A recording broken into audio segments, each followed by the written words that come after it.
Hi everyone, in today's video we're going to be talking about weight loss. So what prompted me to create this video is I've had a few members and prospective clients in the last week or two in consultations that have come forward and make it known that their goal is they want to lose weight.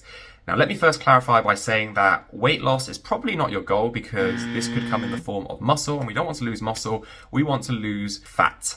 Now how do you go about losing fat? Well, you simply have to be in a calorie deficit, which means that you are burning more calories than you are consuming. Without this, you simply cannot bring your weight down. How many calories should you be in a deficit, you might be wondering? Around 300 to 500 calories. Now, if you have no idea of how many calories you are burning on a daily basis, don't worry, just head onto Google and type TDEE, which stands for Total Daily Energy Expenditure. It will then give you how many calories you need to be in a deficit once you've given them some data like your height, your weight, your age, your gender, as well as how active you are during the week. Now, whilst we're on the subject, let's break down TDEE in a little bit more detail. So the majority of the calories that we burn on a 24-hour basis actually comes in the form of RES, which is BMR, basal metabolic rate. Yes, most of the calories we burn comes from rest. So BMR supports the daily functions that your body needs to survive every single day. These could be things like brain function, heart function, just keeping your body alive and going. This burns a lot of calories, roughly 70% of your total daily energy expenditure. You also have the second highest part of TDEE, which is NEAT. NEAT, which stands for non-exercise activity thermogenesis. Now that mumbo jumbo basically means that the calories that you burn through non-planned exercise. Now this comes from walking or simply getting out of bed, fidgeting, or even typing away at your keyboard. Yes, slight movements like this all counts towards non-planned exercise.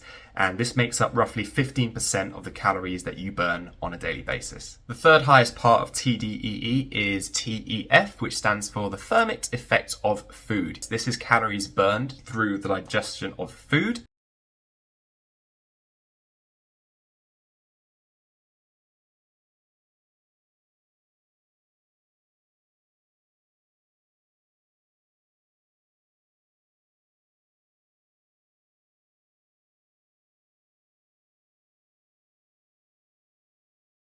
And it roughly makes up 10% of the total calories that we burn every day. The final part is EAT, which is exercise activity thermogenesis. This is planned exercise, what you do in the gym, football, go for a run, go for a swim, go for a jog. And just like BMR, this might come a bit of a shock to a lot of you that the calories that we burn through exercise is actually only 5%. It's not a lot. People seem to think that when we do exercise, that's when we burn the most calories during the day, but it's only 5%. That's why for a lot of clients who tell me that their goal is weight loss, I would say to them, control the calories in through food rather than focus on controlling the calories out.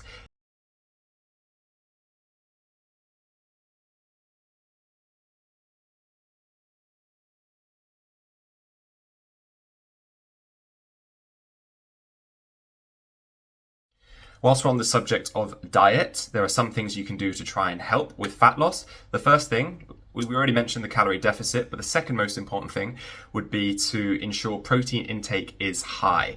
Protein, out of the three macronutrients, protein burns the most calories through digestion. It's got high TEF, it releases a lot of heat, and just that in its own is enough to burn a lot of calories. Protein is also the most satiating macronutrient, so it keeps you fuller for longer, and if you have higher protein diet, it will reduce your cravings for things like snacks and sweet stuff later in the day. Now, how much protein should you consume each day? The general guideline would be to consume at least 1.5 gram of protein per kilogram of body weight.